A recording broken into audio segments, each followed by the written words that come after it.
Good morning दोस्तों। देखिए आज हम जो हमारी न्यू एजुकेशन पॉलिसी है 2020 उसमें बीएससी का जो सेकंड सेमेस्टर है, सेकंड सेमेस्टर का मतलब है जो बीएससी फर्स्ट ईयर में सेकंड हाफ में जो क्वेश्चंस आते हैं सेकंड सेमेस्टर में, उसके ऊपर हम आज डिस्कशन करेंगे। क्या सिलेबस रहेगा इसके बारे में हम बताऊंगा। इसके बाद में हमारे जो डे टू डे लेक्चर आएंगे उसमें हमारे जो बीएससी के जो क्वेश्चंस हैं उनकी थॉम्स हैं उसके ऊपर हमें लेक्चर बनाएंगे। तो जो भी बच्चे हैं जितने भी, तो जो आप बीएससी सेकंड सेमेस्टर में है वो इसमें आप जुड़े रहिए, जिससे कि आपको डे बाय डे लेक्चर आते रहेंगे और क्वेश्चंस की आप प्रैक्टिस करते रहिए। तो देखिए हमने जो बीएससी फर्स्ट जो सेमेस्टर है उसका सिलेबस का ऑलरेडी हमने वीडियो बना चुके हैं, तो वहाँ पर आप सिलेबस देखिए क्या क्या सिलेबस रहता है। सेकंड सिलेबस देखिए according to minimum uniform syllabus prescribed by national education policy 2020 BST first year है सेमेस्टर सेकंड ज्योमेट्री के रिलेटेड इसमें क्वेश्चन आएंगे। देखिए एक में हमने मैट्रिसेस पढ़ा था और अभी यहाँ पर क्या पढ़ेंगे, अभी ज्योमेट्री। तो ज्योमेट्री से रिलेटेड क्वेश्चन आएंगे। तो सिलेबस देखिए क्या रहने वाला है। सबसे पहले हमने देखिए जो फर्स्ट सेमेस्टर था उसमें यूनिट 1, 2, 3 एंड 4 से क्वेश्चन आए थे, और अभी यहाँ पर यूनिट है वो 5 आएगी, यूनिट 6 आएगी, यूनिट 7 आएगी और यूनिट 8 आएगी। देखिए ग्रेजुएशन को अगर आप ही ट्वेल्थ इलेवंथ की तरह करना चाहोगे कि हम सारा सिलेबस को कवर करते हुए चलें, तो आगे कंपटीशन में आपको क्या रहेगा, इजी रहेगा। तो यहाँ पे देखिए यूनिट 5 में हम क्या क्या पढ़ने वाले हैं। यूनिट 5 में हम पढ़ेंगे general equation of second degree. क्या पढ़ेंगे? General equation of second degree. Second degree की जो जनरल इक्वेशन है वो आपको किस तरीके से सोल्व आउट करनी है।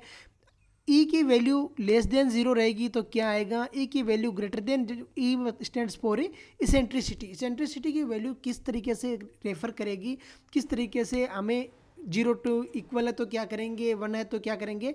तो general equation of second degree में इनका स्टडी करेंगे। आगे पढ़ेंगे सिस्टम ऑफ कोनिक्स। क्या पढ़ेंगे? System of conics. फिर है ट्रेसिंग ऑफ कोनिक्स, कोनिक्स को ट्रेसिंग करना। जैसे आप ट्वेल्थ में पढ़ते थे ट्रेसिंग ऑफ कर्व, तो यहाँ पर हम क्या करेंगे, जो कोनिक्स है हमारे उनको क्या करेंगे, ट्रेस आउट करेंगे। इसके बाद में कॉन्फोकल कोनिक्स करेंगे, पोलर इक्वेशन ऑफ कोनिक्स करेंगे एंड इट्स प्रॉपर्टीज। आपको पता है कि जो इक्वेशंस है वो काफ़ी टाइप की रहती है। जैसे एक होती है कार्टेशियन कोऑर्डिनेट में, दूसरी रहती है पोलर फॉर्म में, तीसरी रहती है सिलेंड्रिकल फॉर्म में, चौथी रहती है स्फेरिकल फॉर्म में। तो जो सारी की सारी जो इक्वेशंस आपके बीएससी सेकंड सेमेस्टर में आपके जो क्वेश्चंस आएंगे जिन जिन से रिलेटेड, वही मैं आपको यहाँ पे करवाने वाला हूँ। एक्स्ट्रा सिलेबस हम लेके चलेंगे नहीं, लेकिन जो सिलेबस है उसको हम अच्छे से पढ़ेंगे। नेक्स्ट है यूनिट 5 हो गई। यूनिट 6 में देखिए क्या आएगा, 3 डायमेंशन कोऑर्डिनेट्स। देखिए 3 डायमेंशन ज्योमेट्री से आप ऑलरेडी वाकिफ हैं। जब आप बीएससी जब ट्वेल्थ कर रहे थे तो वहाँ पर हमने ये 3 डायमेंशन ज्योमेट्री को बहुत ही अच्छे से स्टडी किया, जहाँ पर हम स्ट्रेट लाइन एंड प्लेन्स के क्वेश्चंस को सोल्व आउट करते थे। यहाँ पर 3 डायमेंशन कोऑर्डिनेट के बारे में हम स्टडी करेंगे सबसे पहले। उसके बाद में projection and direction cosines, direction cosines है और ये जो डायरेक्शन रेशियोज है उससे आपको स्ट्रेट लाइन एंड प्लेन के इक्वेशंस कैसे फाइंड आउट करेंगे इसके बारे में स्टडी करेंगे। प्लेन के equation Cartesian and vector form में स्टडी करेंगे। Straight line in 3 dimension Cartesian and vector form में।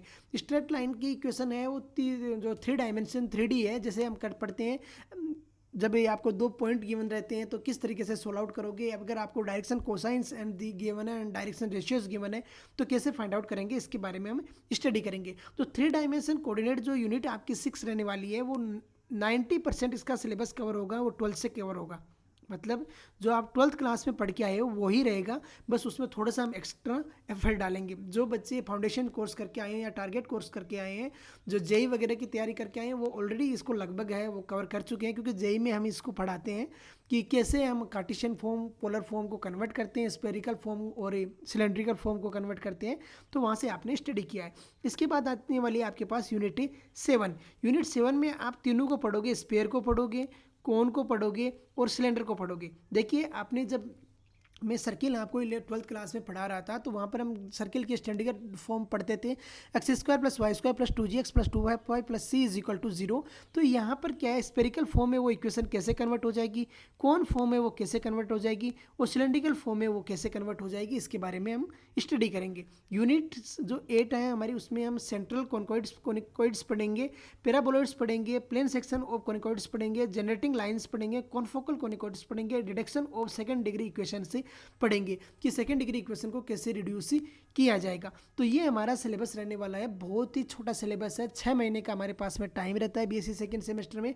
तो कैसे हमें कवर करते हुए चलना है इसके बारे में हमें स्टडी करेंगे। देखिए अभी हमें ध्यान देने वाली बात यह है कि यहाँ पर 6 मंथ का टाइम है आपके पास में सफिशिएंट, तो इन टॉपिक को आप इतना अच्छे से कवर कीजिए ताकि आगे आने वाले टाइम में आपको इनमें कोई प्रॉब्लम ना हो।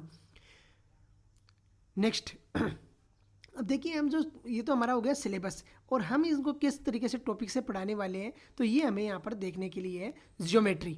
देखिए ज्योमेट्री में हमारा जो फर्स्ट लेक्चर चलेंगे वो चलेंगे general equation of second degree. क्या चलेंगे? General equation of the second degree के ऊपर हमारे इनिशियल लेक्चर आएंगे। इसके बाद में आएंगे polar equation of conics, conics की जो पोलर इक्वेशन है उसके ऊपर लेक्चर आएंगे।